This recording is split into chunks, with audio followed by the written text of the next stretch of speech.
So that's a interesting song because it's a song that's kind of a battle cry, right?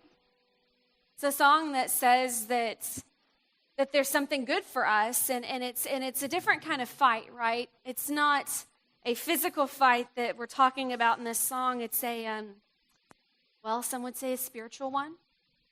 Some would maybe say a mental one. And I love that song because what it does is it puts into perspective these things that we're at war with, these things that we struggle with, these things that we really have a hard time with. And it says, the God of angel armies is always by my side. That no matter what I'm struggling with, no matter what war I am fighting, no matter what I am fighting, God is with me. God is for me. God is by my side.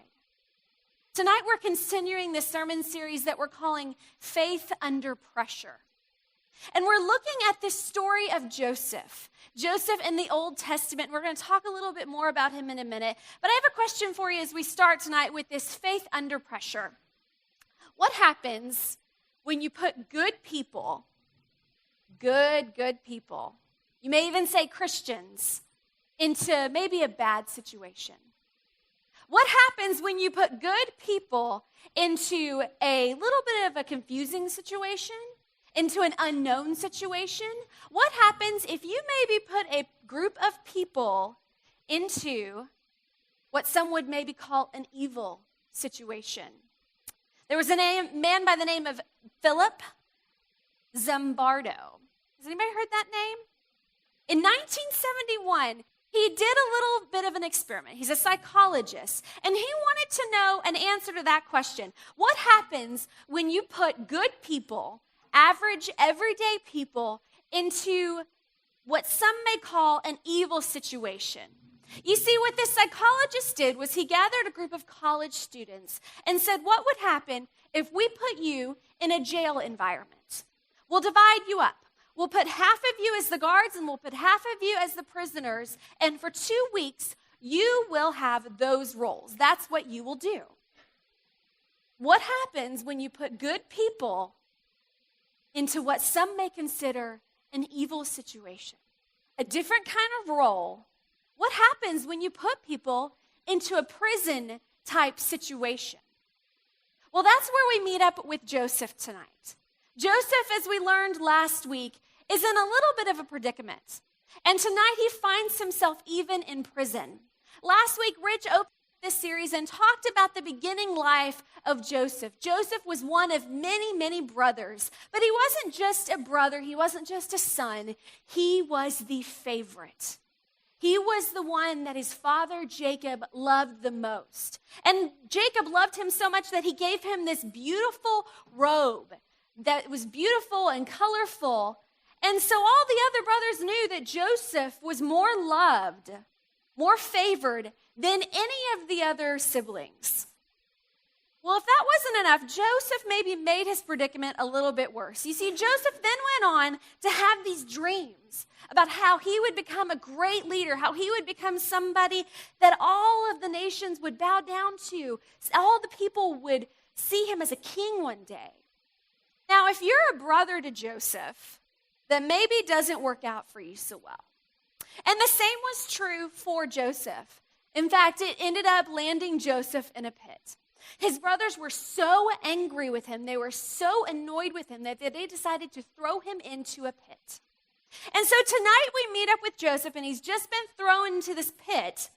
And if you didn't think things could get worse for Joseph, hang on tight, because just like the weather outside, things are about to start storming just a little bit. I want to read you the scripture tonight, and it's not going to be on the screens, and I've done that intentionally tonight because I want you to listen to the story. I've decided to read it from a different translation in the Bible called The Message. And in The Message, it's a little bit more of a contemporary version. But what I love about The Message in terms of the story of Joseph is it tells it like a story. You really begin to hear what happens to Joseph. And the truth is, it really tells it kind of like a melodrama. Have you ever seen a melodrama?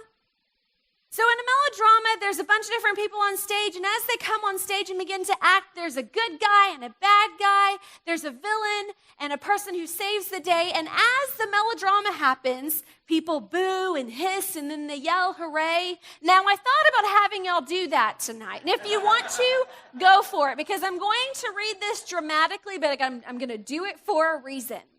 But I want you to listen. I want you to listen to the story. We sang a song earlier, Our God. Our God is greater. Our God is higher. Our God is above any other. But then there's that line there that says, what can stand against us? If our God is for us, what can stand against us? I want you to listen to all of the things that begin to stand against Joseph. All of the things that begin to become in opposition to Joseph. And then there's this one line as we go through this story. I want you to count on your hands how many times you hear me say the phrase, God was with Joseph. Can we do that? All right. Okay, remember, we are starting off, and Joseph has just been thrown into a pit, and he has now been enslaved. He is going into slavery. And we start at the very beginning of chapter 39 in Genesis, and it says, after Joseph had been taken to Egypt by the Ishmaelites, Potiphar, an Egyptian, one of Pharaoh's officials and the manager of his household bought him from them. So, right, Joseph's now been bought and is now a slave to Potiphar. As it turned out, God was with Joseph, and things went very well with him. He ended up living in the home of his Egyptian master, which was a pretty big deal. His master recognized that God was with him. He saw that God was working for good in everything he did. He became very fond of Joseph and made him his personal aide.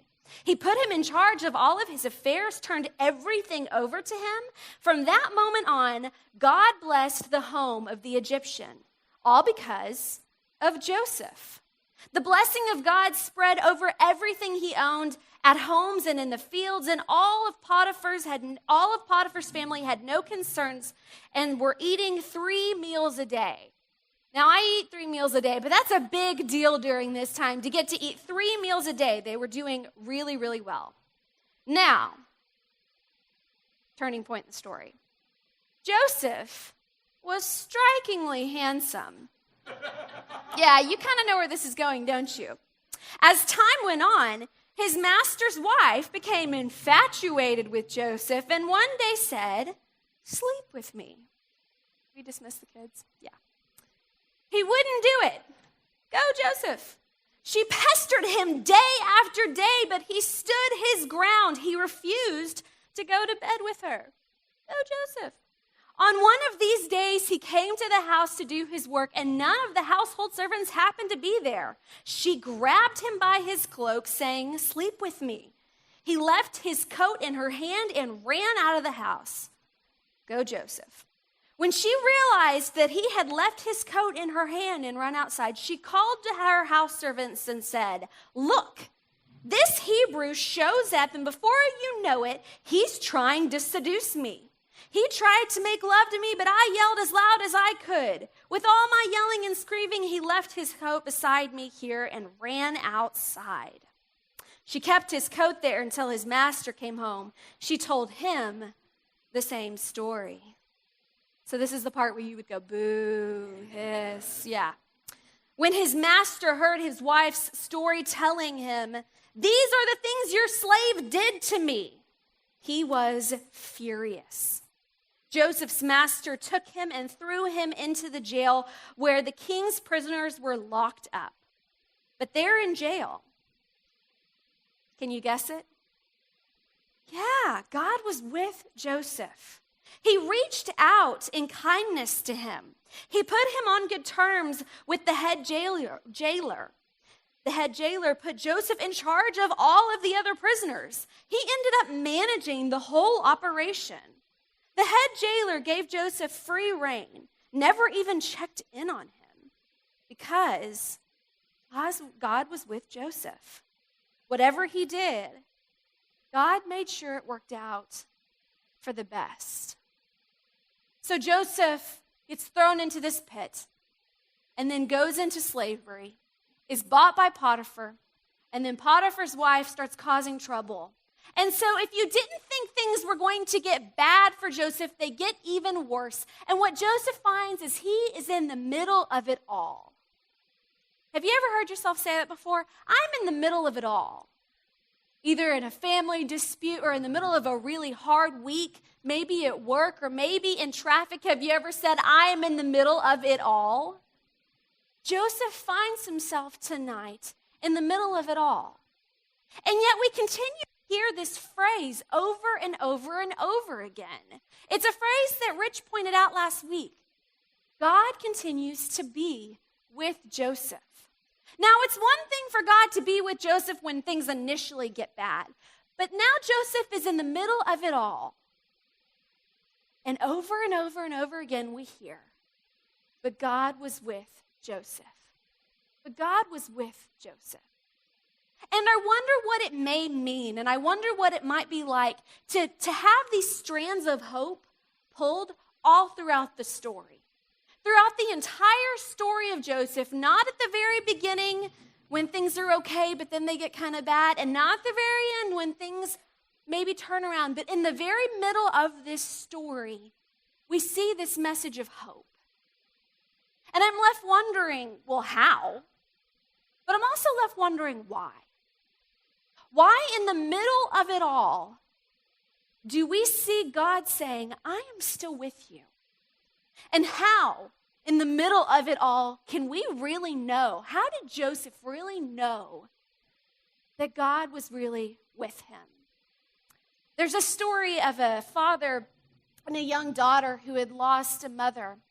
And they were in the middle of a grieving process and were struggling, and a family member had gotten them a vacation to go on a cruise. And so they were doing what we do in the middle of grief, taking it a day at a time, spending time with each other, mourning and loving. And they were on the cruise deck one day, walking around. And the little girl asked her dad, Dad, how do I know that God loves me? How do I know that God loves me? Now, to any other child, that might be a really simple question to answer, but to a child that had just lost her mother, it became a little bit more difficult. And so the father thought for a little while about how he would answer it. And he began to look at the scenery around him. And he looked at his daughter and said, you see all the way out there, you see the sky all the way out there? God's love goes all the way out there. Do you see the sky? Do you see the clouds? Do you see how high it stretches up? God's love is all the way there too. Do you see the ocean? See how far down the ocean goes? God's love goes all the way there too. And his daughter, in the midst of hearing all of this, said something that was defining and said something that I believe is true for Joseph and I believe is true for us today. The daughter looked at her dad and said, and we get to be in the middle of it all. We get to be in the middle of it all.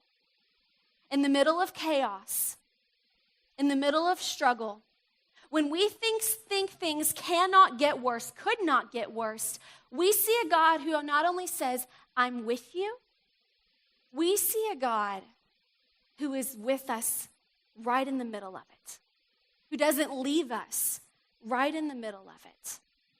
There was a farmer who had a windmill, and on the windmill it said, God is faithful. Now, some people thought that this farmer was just superstitious because, of course, when a windmill begins to turn, often rain is coming. And so the people asked the farmer, oh, is that because you want the windmill to turn?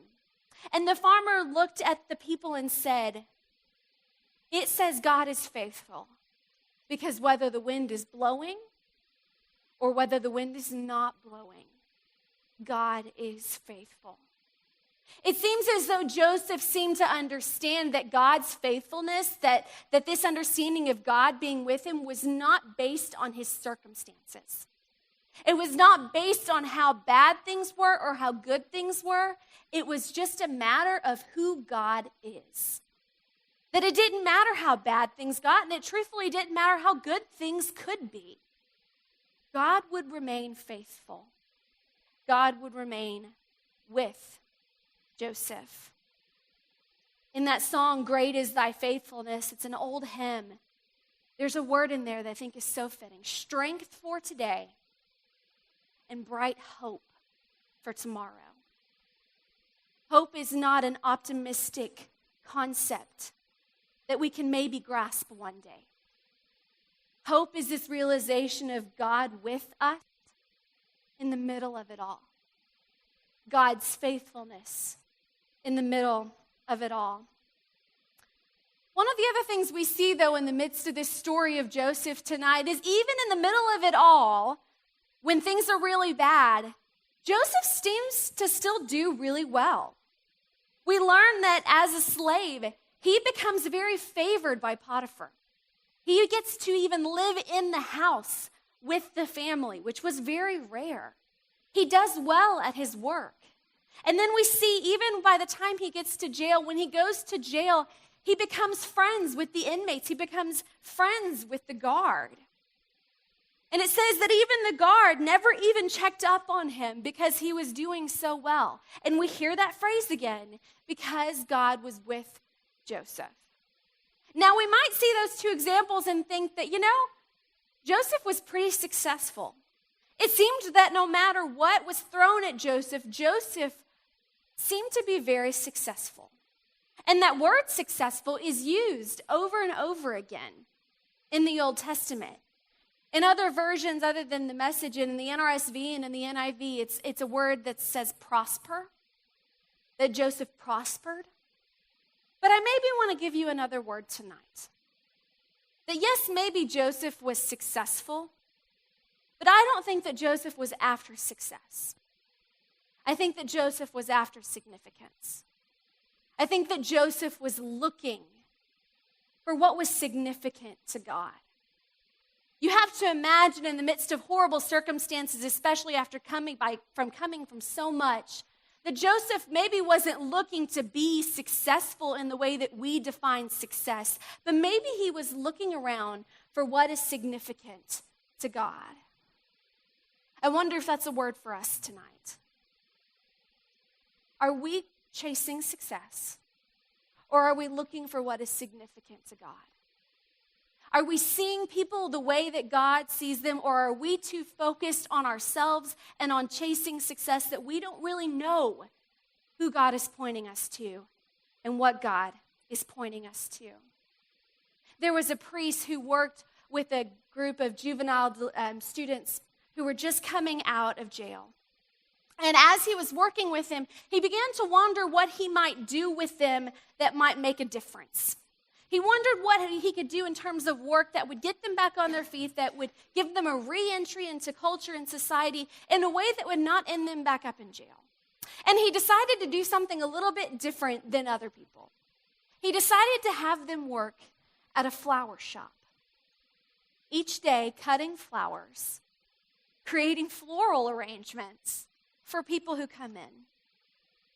Here's what the priest said. He said, "Why, you might ask, a flower shop? I realized one day that when people order from a florist, it is to express love to someone.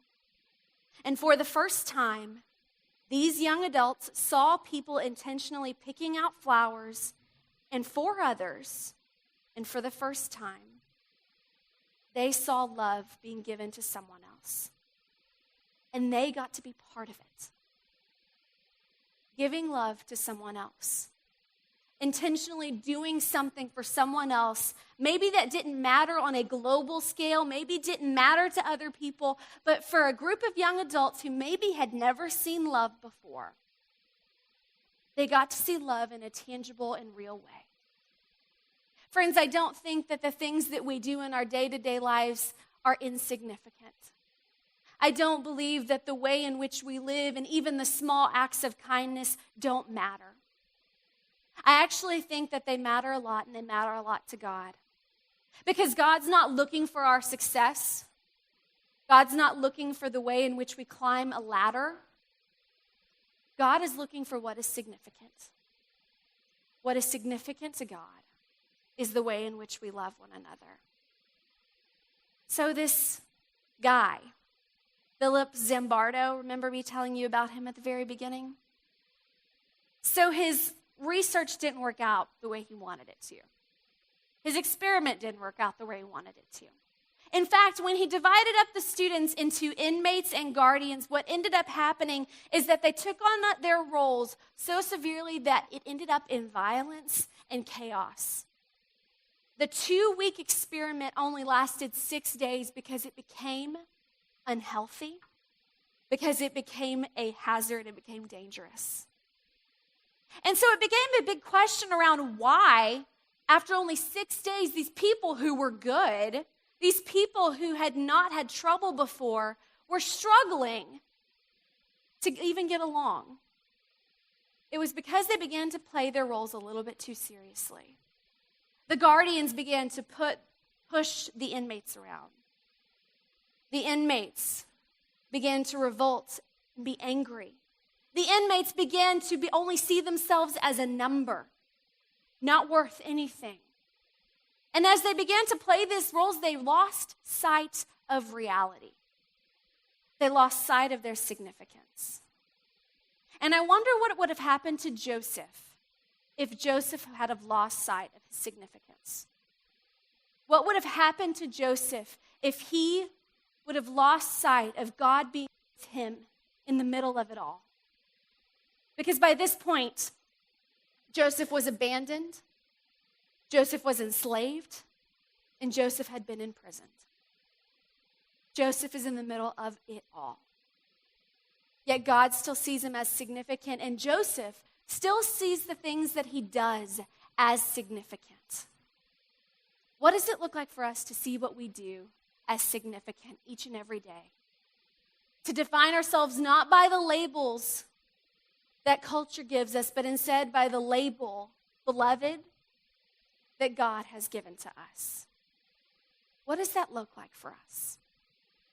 I'm going to invite the band back on stage, and while they're coming back on stage, I want to tell you one last story. It's a story about Louis Zamperini. You may know that name too. He was an Olympic track athlete who then went on to fight in World War II. His plane crashed into the ocean, then he spent 42 days at sea before being captured by the Japanese and spending years in prison in a camp. He's an example, similar to Joseph, of what you do, what happens when you are in the middle of it all. Because we have a choice, friends. We can choose to be like the college students in this one evaluation, this one research, and lose sight of our identity, lose sight of our role, lose sight of God's steadfast love and that challenge and importance in our life. Or we can do what Louis Zamperini chose to do. And I want to read you a quote. He says, "People tell me, you're such an optimist." Am I an optimist? An optimist says the glass is half full. A pessimist says the glass is half empty. A survivalist is practical and says, call it what you want, but just fill the glass. I believe in filling the glass. Call it what you want, just fill the glass. Know that God has created us for significance. Maybe not success in the way that we defined it, but for significance, for doing something good in the world, something that God would love in the world. What does it look like for you just to fill the glass this week? Would you pray with me?